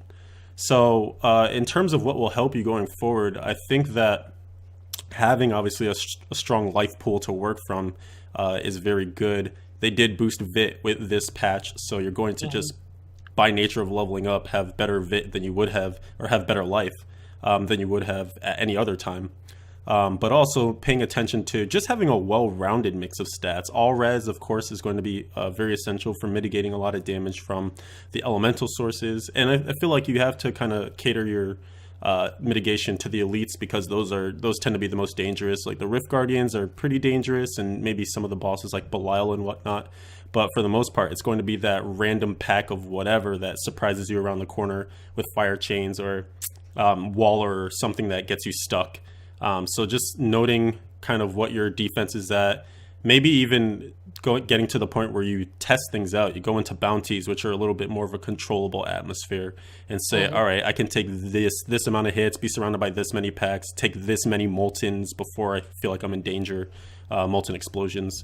So just knowing kind of the limits of your character and always assessing it and reassessing it should help a lot. And also, like Nineball was saying, making sure you're prepared for most situations. Like if you know Waller is a thing that is tough for your class, make sure you dedicate a skill to helping you just get out of that.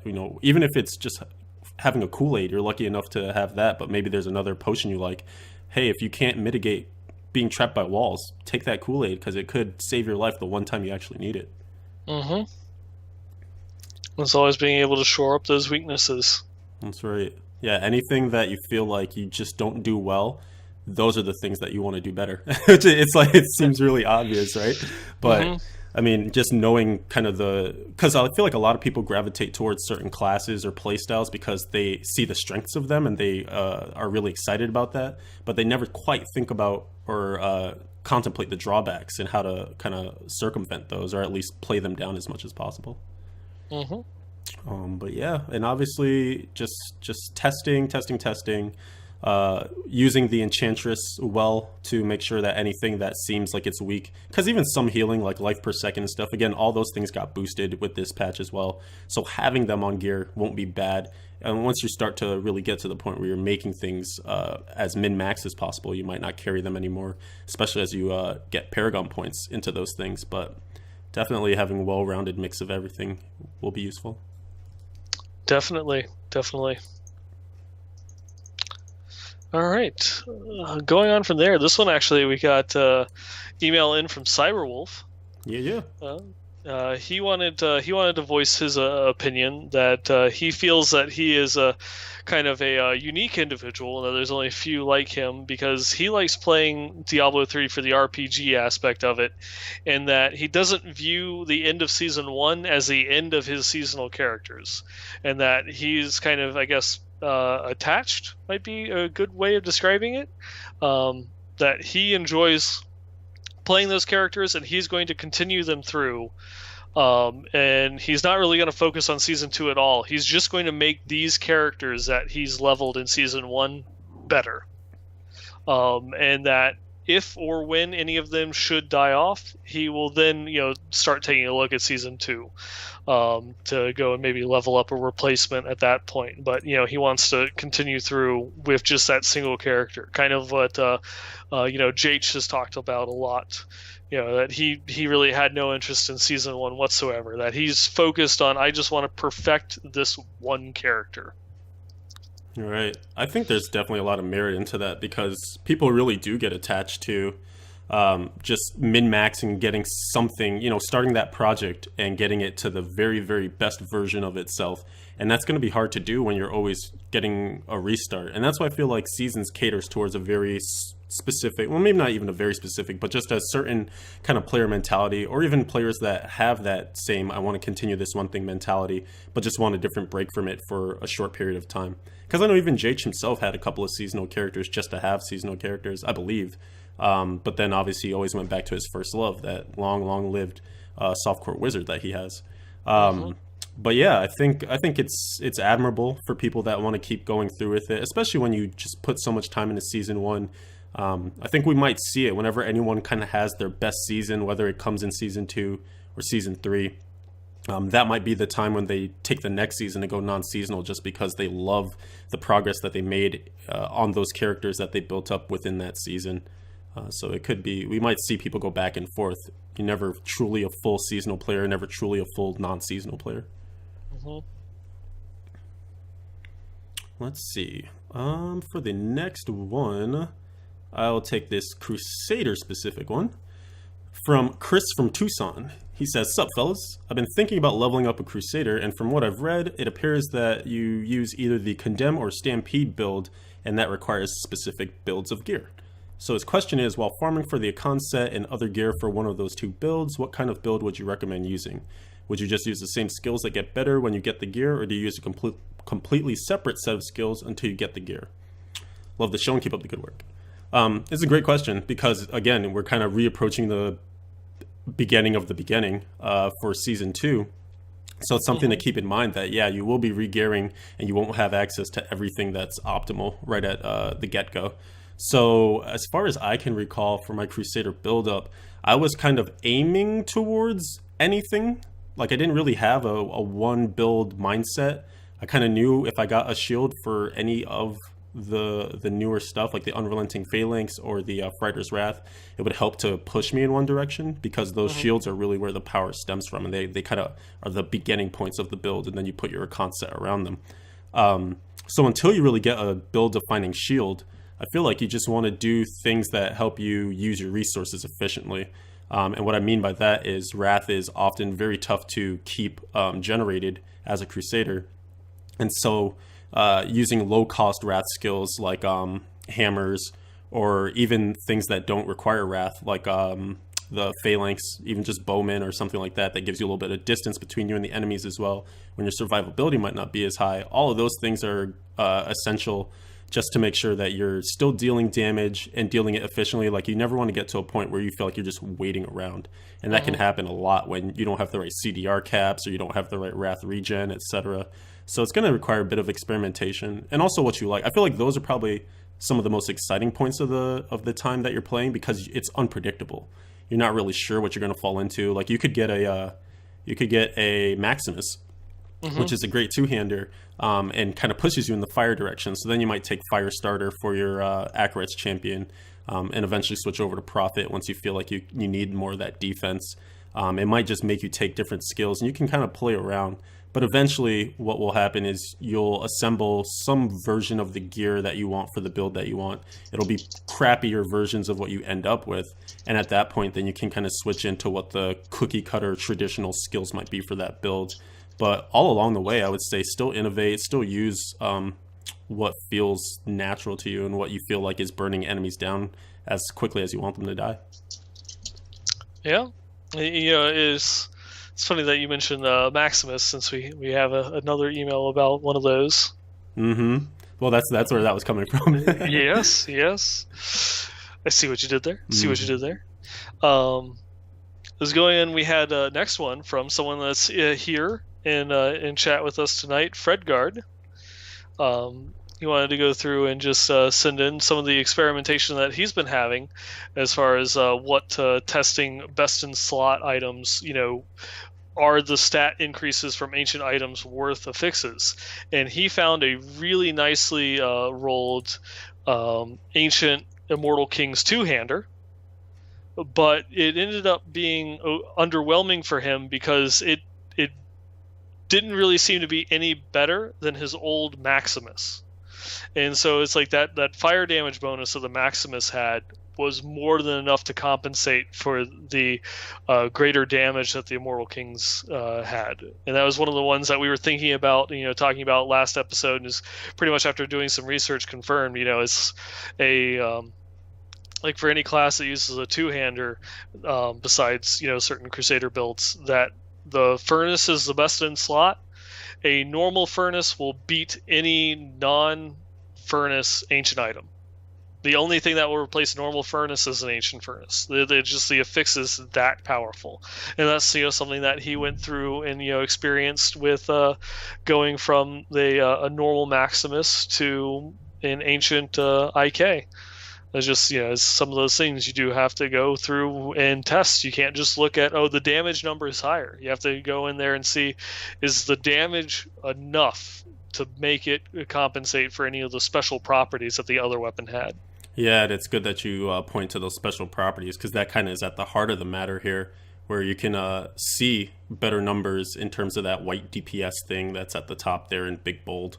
But whatever those orange powers are presenting themselves may end up trumping that. And as you obviously so astutely pointed out, nothing beats the whiz. I mean, the furnace. So There it is, man. Furnace because furnace, all becoming furnace. Yep. All about the furnace.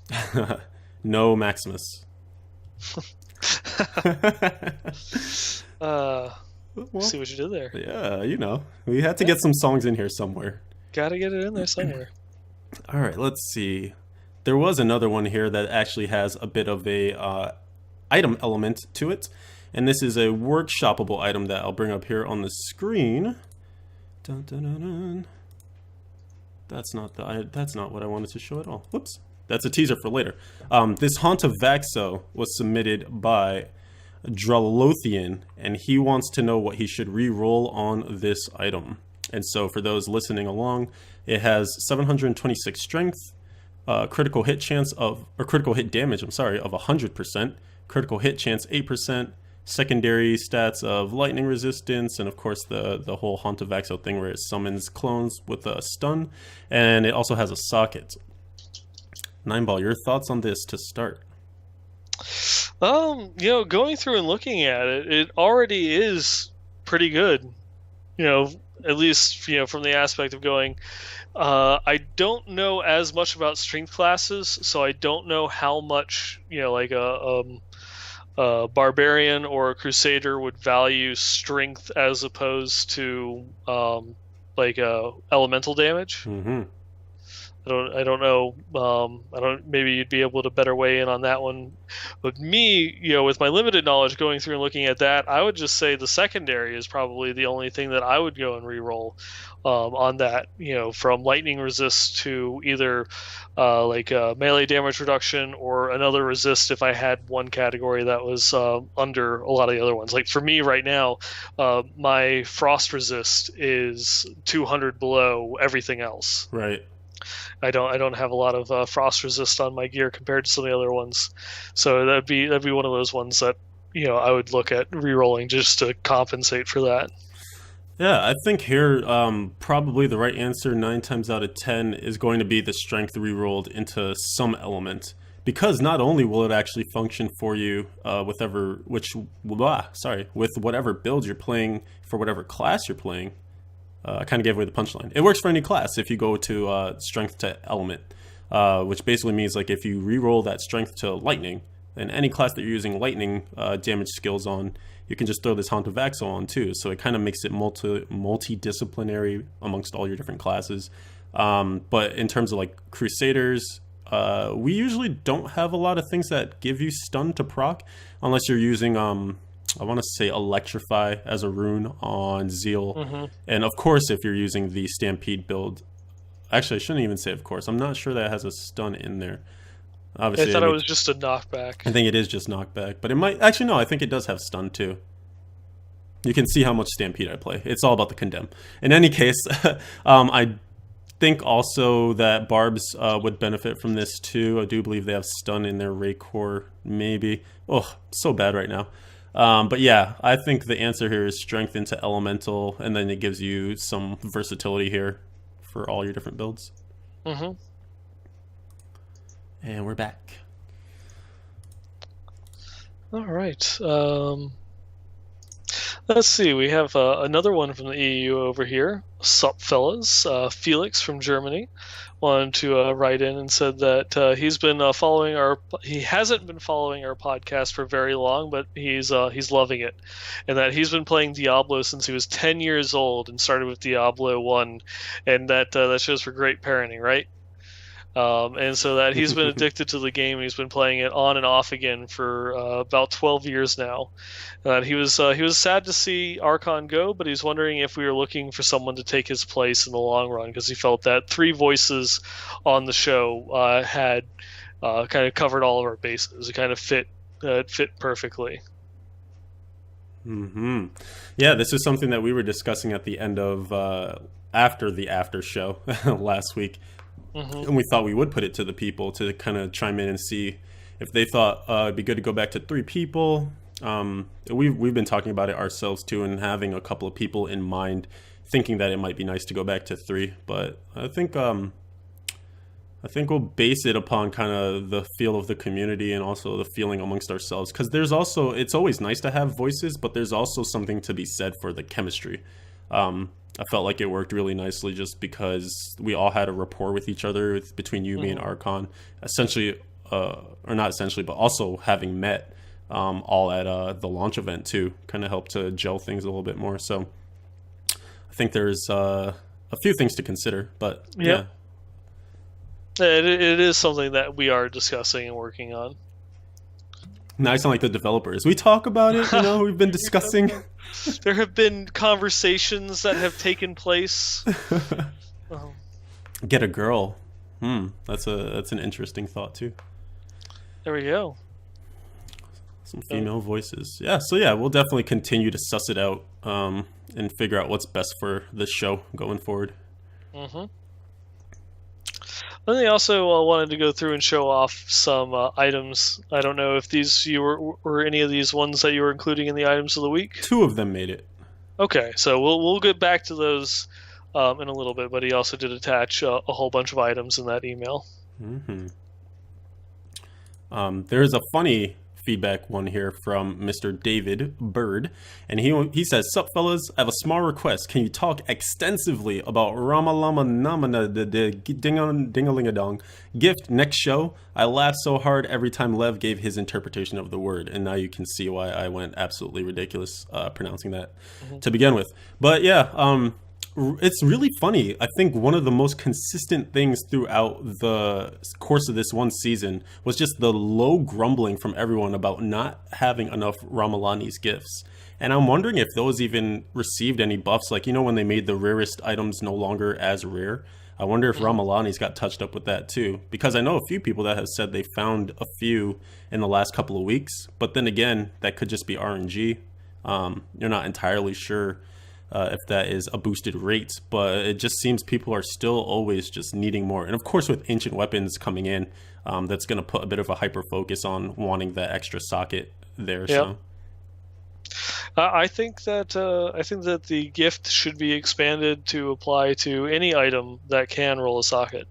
Really? Yeah.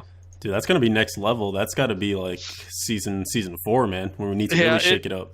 It's just one of those ones that they finally went and acknowledged that the socket is mandatory for weapons. Mm-hmm. And so they went through and they added something into the game to allow it, to get that socket onto it without taking away from any of the other fixes. You still have to play, you still have to grind for it, but that doesn't change anything else. It still is mandatory for both pants and chest, because you can get more stats out of the sockets than you can out of something rolling on it.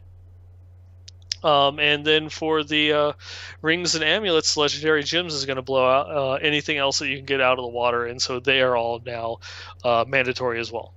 So it's just I think it's tough to argue it's for when you consider jewelry, just because I think one of the big things it does is it forces you to take one of those, because jewelry just has the most potential for some of the craziest damage affixes and stats there. yep. So it does kind of force you to say, all right, I'm going to take a socket, which of course is super powerful because the legendary gems just have like infinite potential when you really think about it. But I like that it makes you say, okay, I'm not going to be able to get CDR on this item. I have to make it up somewhere else. So I'm not going to be able to get crit chance here. Can I survive with 44% versus 50%? When you when you make it possible to get sockets on everything just by Rama Lama, Hamanama, Ramble Brambling, then you Phenomena. then you get to the point where you definitely are introducing power creep, like for sure. But you're also taking away some of the decision making part of it. So Hmm. I don't know. I think it probably will happen eventually. Even if they have to introduce a different kind of gift, maybe they introduce an 8 ball, magic 8 ball that you use Hmm. on your jewelry. Yeah, yeah. But yeah, we'll see. Could, yep, could be a magic 9 ball. 9, never happening. 9. It's just a thought, just an idea. Throwing it out there. There it is. Throwing it out there. All right. Were there any others that we wanted to cover here? There was another one that we did get that from Mark. I know that he put a lot of time into like the thought of trying to bring back a form of auction house, and that it wouldn't be like something that would be open and viewable, but would just like maybe kind of like to condense down. It's you could go to a merchant and put your item in there, and then you don't really have control of it, of of who can see it and who can't. And but randomly when you go up to a merchant, you might see an item being sold from another player that you could go through and purchase, and that way it still would allow trade to facilitate, so that way someone that has resources but not the item could eventually find what it is that they're looking for, and someone that has a plethora of items but wants to get more gold or something could you know exchange it, something like that. It's really interesting. They have I believe they have a forum post up on the official forums, and it's something that I've been considering since going and reading it. Maybe going and putting something up on BlizzPro about it, because it's a very interesting idea, pretty well thought out, um, and it's got a lot of feedback in it. Mm-hmm.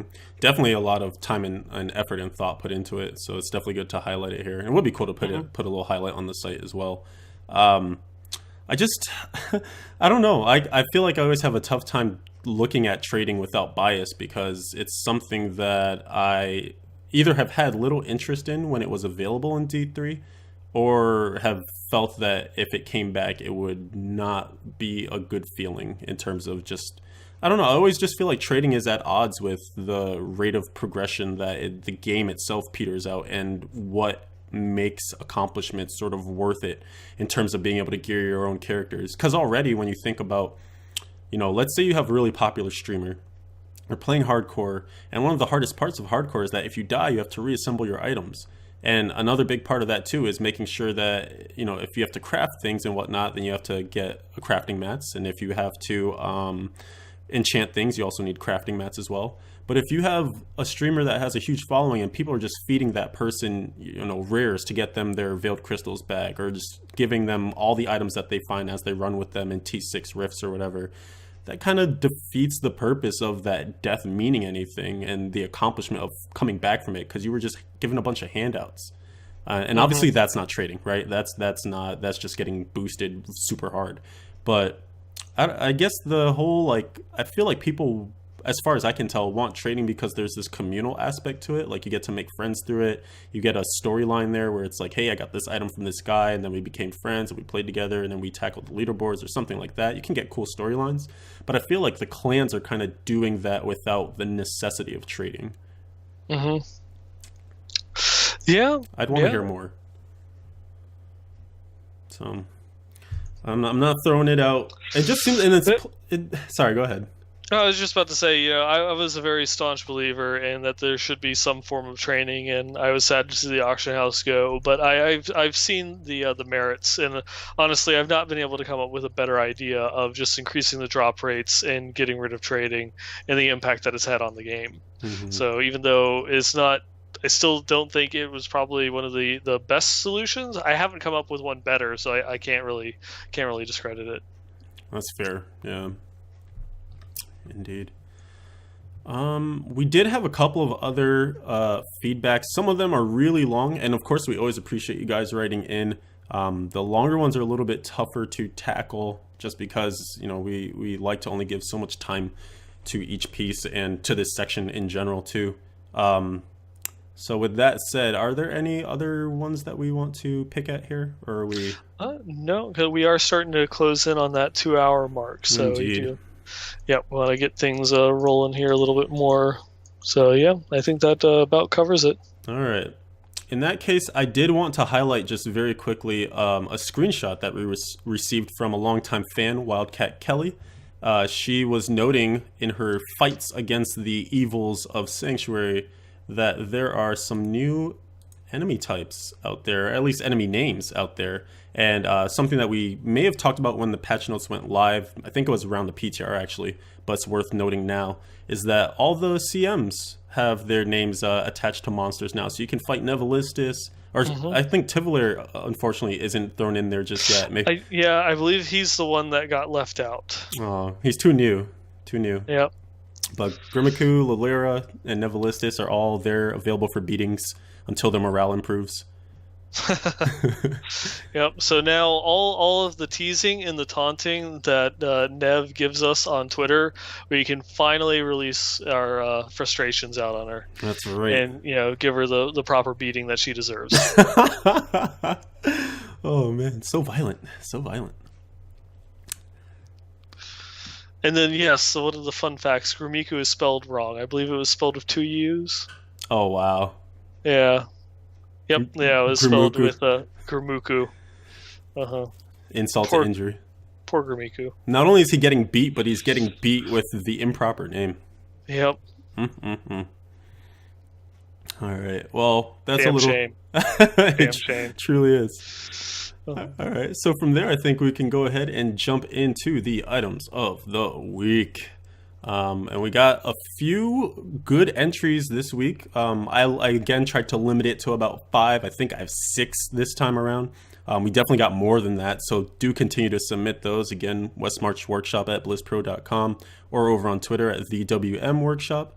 We're definitely honing the fine line here. So this is the Immortal King's Boulder Breaker that you see on your screen, submitted by Fredguard, and the item that Nineball was referring to when he was talking about possibly trying to fight down, a normal Maximus with a new ancient item, and how that experiment didn't quite pan out for Fredguard.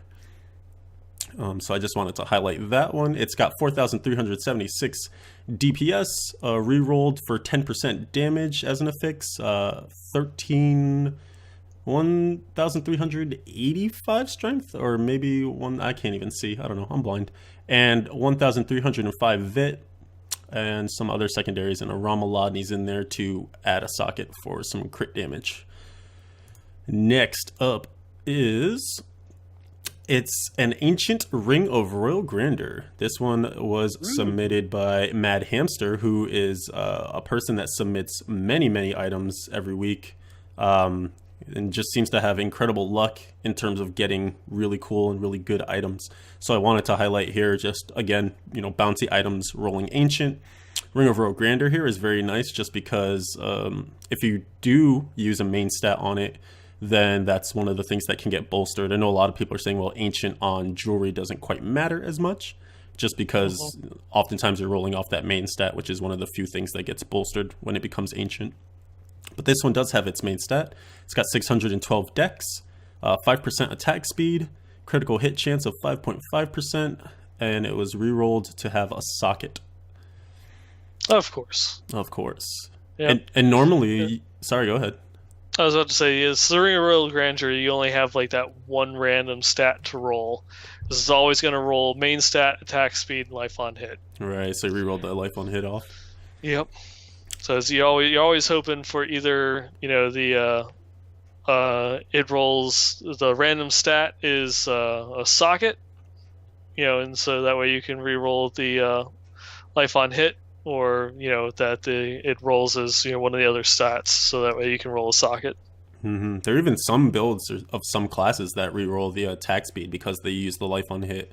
I know barbs in particular that are being super defensive since they don't have their cheat death. Cheat death, yeah. Yeah, it's just another helpful way, especially if attack speed doesn't really matter in your build all that much. We have another. This actually is just a regular item. Imagine that, a non-ancient crept through into items Blasphemy. of the week. But this is a Hellfire Amulet, and it rolled insanely well, so we had to highlight it. This was submitted by Lala, who just recently came back to the Blizz Pro clan. I know she was off traveling quite a bit, so we're happy to have her back. She was one of the ones that submitted a lengthy novel-esque feedback email, so we'll probably end up replying to her separately.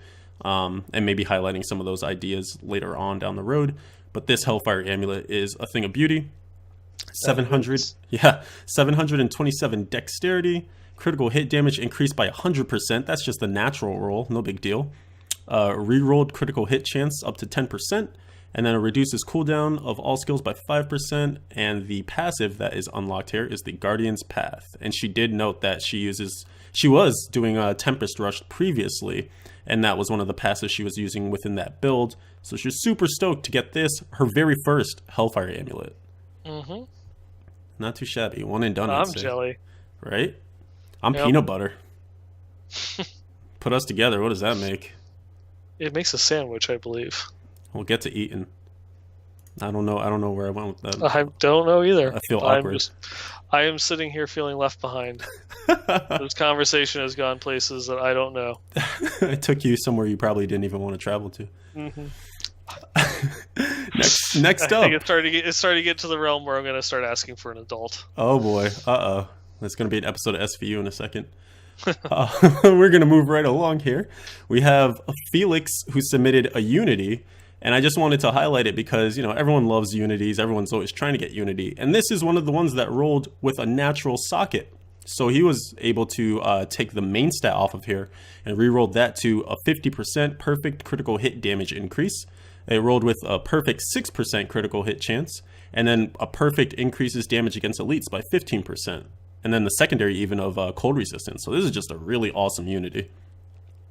And like we were saying before, when you do roll that main stat off, it becomes applicable to all classes. So again, this is something that he can throw on, I don't even know, a wizard, a monk, whatever he wants to play. It looks like it's actually on a witch doctor, looking at the Diablo Progress profile behind it.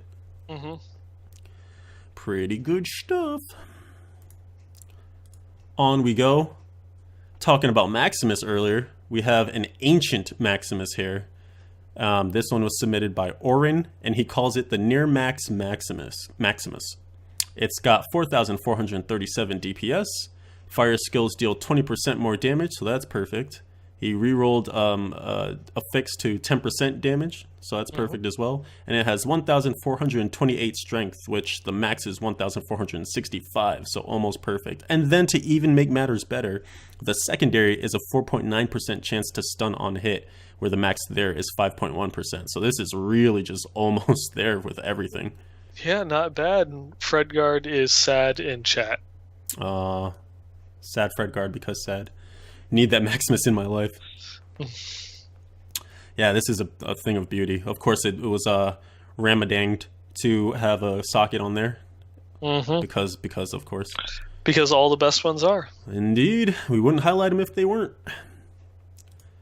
And I believe this last one will round us out. I had to save the best for last. It is an ancient furnace. Kind of the holy grail that we were talking about before. This was submitted by Felix, but it actually belongs to his friend Kroger. And the story behind this is that Kroger was using all of his blood shards to get two-handed weapons. Even before patch 2.1.2 came out, it was desperately trying to find a furnace, just going and going and going.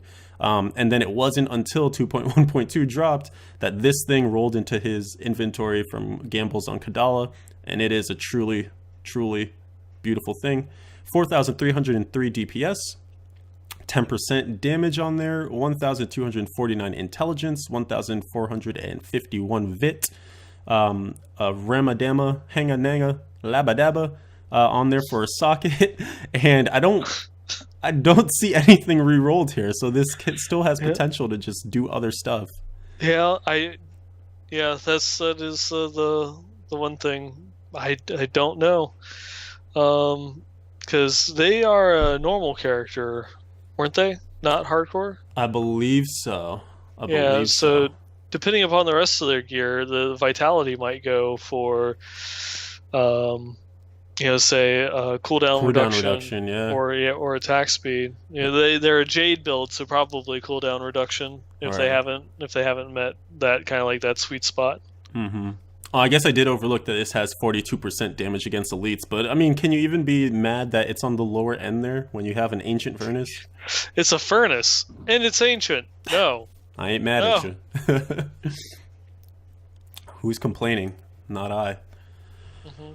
And that wraps up our items of the week. If you guys want to see your items highlighted again, send us all of your goodies, westmarchworkshop@blizzpro.com. Tweet them at the WM Workshop.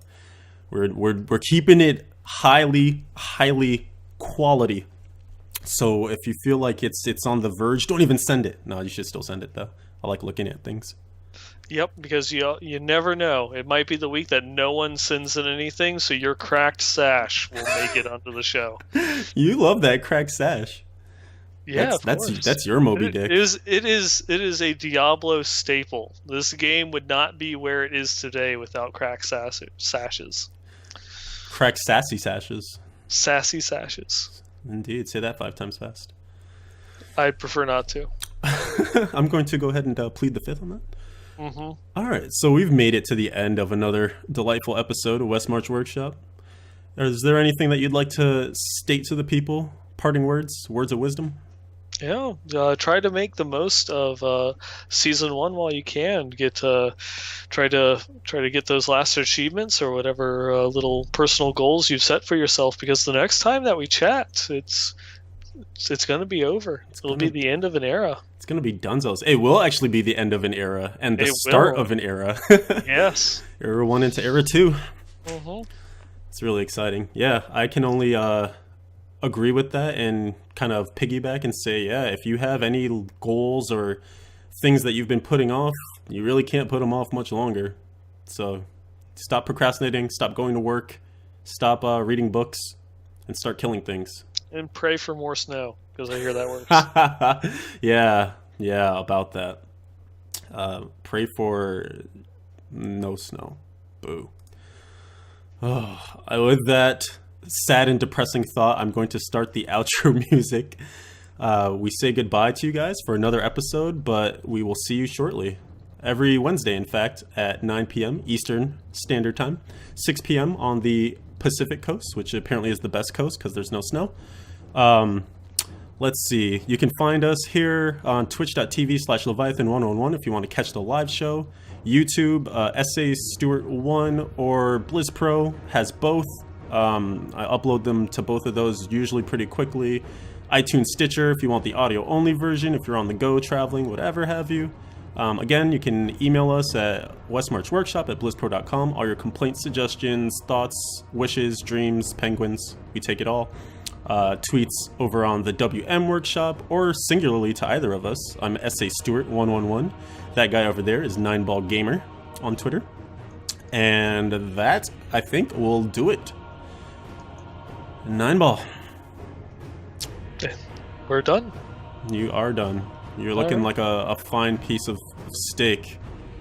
Rare, bloody, and delicious. I definitely need an adult. It's the final countdown, people. Get it done.